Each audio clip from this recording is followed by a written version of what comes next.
The graduation address gives us the opportunity to hear from a distinguished member of our alumni community, and we are fortunate today that the address will be delivered by the Adjunct Professor Rhonda Stuart. Adjunct Professor Stuart graduated with a Bachelor of Medicine and Bachelor of Surgery with honours from Monash University, and then completed her Doctor of Philosophy in Nosocomial Tuberculosis. I had to check that before we came on stage. And she can tell you what it means. Adjunct Professor Stuart is an experienced infectious diseases physician at Monash Health and Medical Director of Infection and Epidemiology at Monash Health. She's also Director of the newly established Southeast Local Public Health Unit and the Clinical Lead for Monash Health COVID-19 vaccination program. In 2020, she was actively involved in the COVID-19 response, and for that we thank you. She's an advisor to the state and national committees on COVID-19, and also, of course, with that, it brought significant media presence as well. Adjunct Professor Stuart is currently on the board of the Australian Society of Infectious Diseases and has engaged with multiple policymakers through her contributions to writing position papers and guidelines for local and national bodies. I now have much pleasure in inviting Adjunct Professor Rhonda Stuart to deliver the graduation address.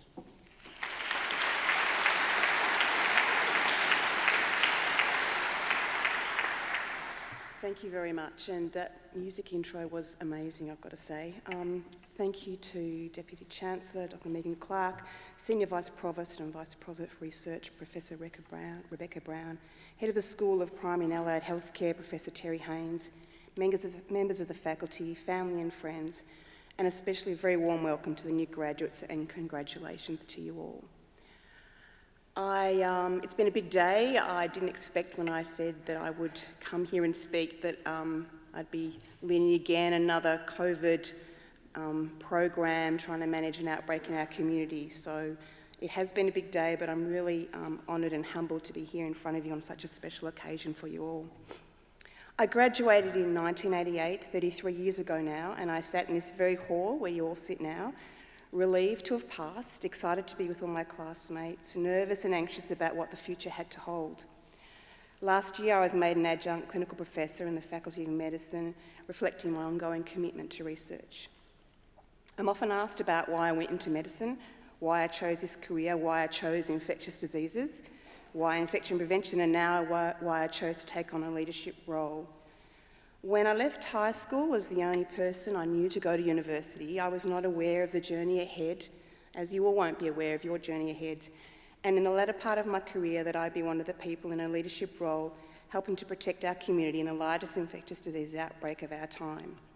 So for me, it's not been necessarily choosing a path, but more about being open to taking opportunities as they arise, learning, choosing the right mentors, being a little bit brave to be able to respond to challenges and changes as they come.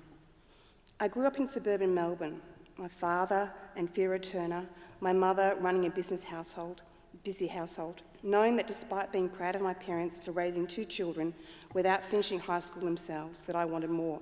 I wasn't quite sure what that was or how I'd get there for a while. There are often one or two people in someone's life who influences our paths, and for me, one was a dear, close family member. He was the only other friend or family member I knew then to go to university, and he encouraged me to do the same. I studied hard and was accepted into medicine, and so I began the journey I have continued at Monash University. He told me he was gay at a time when being gay was very difficult. When I travelled with him and his partner to Brisbane one year, I remember being turned away from hotel after hotel because he and his partner were travelling as a couple. I began to understand discrimination through his eyes, and this has had a profound impact on my approach to medicine. When he became HIV positive, we cried together. I began specialising in infectious diseases to understand more about his disease in the hope I could help him. This was back in the early 1990s when we knew very little about how to manage HIV, when AZT was the wonder drug, albeit briefly, until all who were on it became resistant to its effects. When he developed AIDS in the mid-1980s, I helped care for him at Fairfield Hospital, which was our major infectious diseases hospital back then, And I watched him get complication after complication, watched him fade away. I couldn't help, and in fact, at that time, all who worked in HIV medicine were in the same boat. Our main tools were comfort and compassion. And people in medicine sometimes forget the guidance of Hippocrates. Cure sometimes, treat often, comfort always, and I hope everybody remembers that.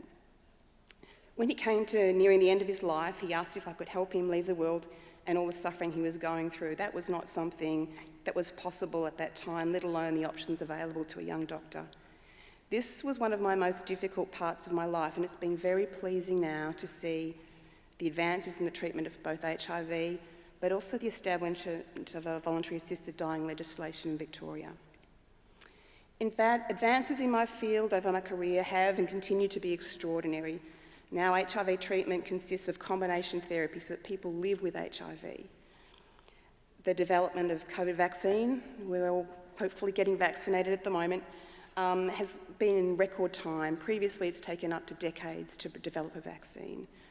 And new platforms such as the mRNA technology have meant this vaccine has been available to us now. Using genomics and bioinformatics has meant we have tools for improved diagnosis, drug susceptibility testing and molecular epidemiology so we can see what's circulating in our community. My family member that I've mentioned, his lasting legacy is that he has led me to a career that has been filled with many rewards and many challenges. I've done what I felt was right, chosen paths that suited me, took advice, faced challenges, and I continue to learn. And for me, that is what having a degree gave me, and hopefully you, a tangible symbol of your determination and hard work. And I hope in the future a reminder of the ability to keep learning and challenging yourself, the continuation of a commitment to lifelong learning. I went from Monash graduate to spending the majority of my time in the public health system. That's where I started, and that's where I'll remain. For me, it's been about caring for people, working as part of a team, learning from my mentors, teaching those coming up, and a commitment to learning through research and being open to new ideas. I did my internship at Prince Henry's and Queen Victoria Hospital. Those hospitals no longer exist. They were demolished in the 1980s to form Monash Medical Centre here at Clayton. I cared for the last patient in intensive care at Prince Henry's before moving out to Clayton. I've been a Monash graduate and a Monash Health employee ever since, just taking a year of my training off to work at Fairfield Hospital. I went from intern to registrar to chief registrar at Monash Health, and then completed a PhD at Monash University, before going on to have a few years of less work and have 2 children who are now aged 18 and 20 years of age. When I was able to take on a few more hours, a position as co-director of infection prevention came up at Monash Health, and I thought, that's a great job, perfect, it's flexible, it's quiet, it's not too stressful. Yeah, how naive I was. Traditionally, infection prevention has been the police officer of the hospital, always telling people what to do. Generally, nobody wants to know what you have to say. It's boring, it's not relevant, doesn't make any money for the hospital, just gets in the way. But how times have changed. As an infectious disease physician, we've prepared for SARS, avian influenza, swine flu, MERS, Ebola virus, Zika virus, superbugs, and now, of course, COVID-19.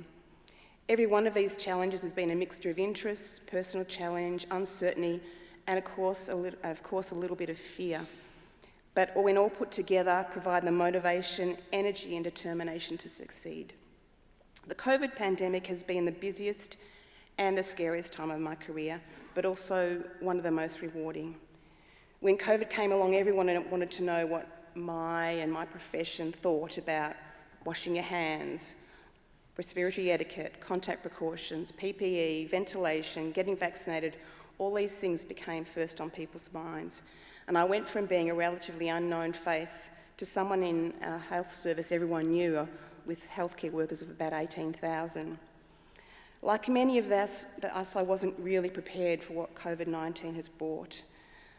I'm a quiet and private person, and little did I know that I'd be asked to regularly appear on national TV, to be filmed having the first vaccination in Victoria for every news channel in Australia to see, to advise, to influence, to help protect not only our own healthcare workers but the population at large. I've gone from running a quiet infection prevention unit to leading an infection prevention program against COVID both within and outside the hospital, leading a brand new local public health unit to contain COVID, as well as leading the vaccination program for the South East. It's been intense, busy, scary, overwhelming, but also so rewarding and part of my journey that started right here with my degree. People have asked me how I've managed this last year with the stress and demands of a role, and sometimes I'm not really sure, but I know I have drawn on my commitment to healthcare, the community, and my training. I walk a lot, I listen to music, and I do make sure I spend time with family, friends, and colleagues. I've made sure that I'm able to talk over some of the more challenging parts of the year with a small number of trusted people, both in professional and personal relationships, and I think that's so important going forward for all of you who are just graduating. It's been an interesting time in my profession, and the extraordinary number of infectious diseases experts that actually have emerged, that have come alive in traditional media, as well as many social channels available. So-called experts with vocal opinions, who have trained in all areas of medicine, but also retail, hospitality, and many other fields. A diversity of opinion is always welcome, but I have to say it also has helped me develop a new level of patience and resilience. So as I was thinking about this speech, I was thinking about what I would tell my graduating self. What do I wish I had known then that I do know now? Firstly, I think the most important thing is keep contact with your friends and family. The people that you know best will be there to support you in the future, and they may well be the people sitting next to you right now, the people in your graduating class. Be kind, encourage and support each other through the many ups and downs ahead, because there will be many. Similarly, don't forget to let those who supported you get to this stage, your mums, dads, guardians, friends, people sitting here in the audience. Let them know how grateful you are. Show them bits of the life that you are creating. It's quite easy to forget and to get caught up in the whirlwind of life, study and work, but just don't let that impact on connecting with family and friends. Secondly, nurture your passions. Don't let career overrun your passions. They broaden you, make you better, more interesting. Don't give up on your love of theatre, music, sport, food, cars, family, children, whatever passion you have, keep it going. These are the things that give us balance in our busy lives. Thirdly, take opportunity when it arises. Don't be afraid to say yes, even if you think you're not up for the challenge, because this is how we grow. Self-doubt is such a large part of our makeup. It can show up as a fear of failure, as imposter syndrome, and a fear of being found out. I know this because I have lived this. It's very difficult to fend off, and it can show up as avoidance, doing everything but that one thing you know you need to do. The thing is, it can stop us from getting started on things we really want to do. So my advice is to just take a small step forward, just one step at a time, and then your actions can actually change your thoughts, which in turn change your feelings, and before you know it, you're moving forward and are left wondering why you hadn't started doing it ages ago. And always be open to learning. Courage is what gets you started, confidence comes later. Hang out with people that encourage you, your friends and family that know you. Listen to those who encourage and nurture your strengths. Think about what traits you are that you think you need to be successful with your goals, and borrow them from others around you. Borrow them from your mentors, from people you look up to. Mentors are so important. Learn from them.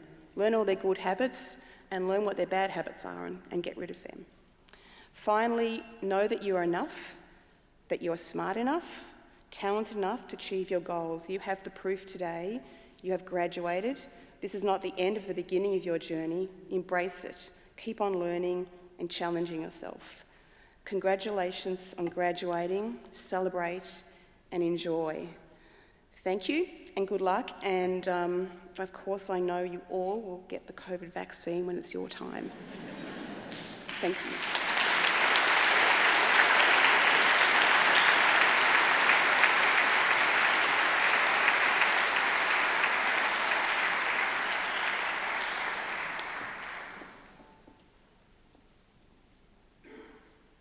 Thank you so much, Professor Stuart. You said it was a big day for you, and we thank you so much for living up to your commitment to be here today when you were being bombarded.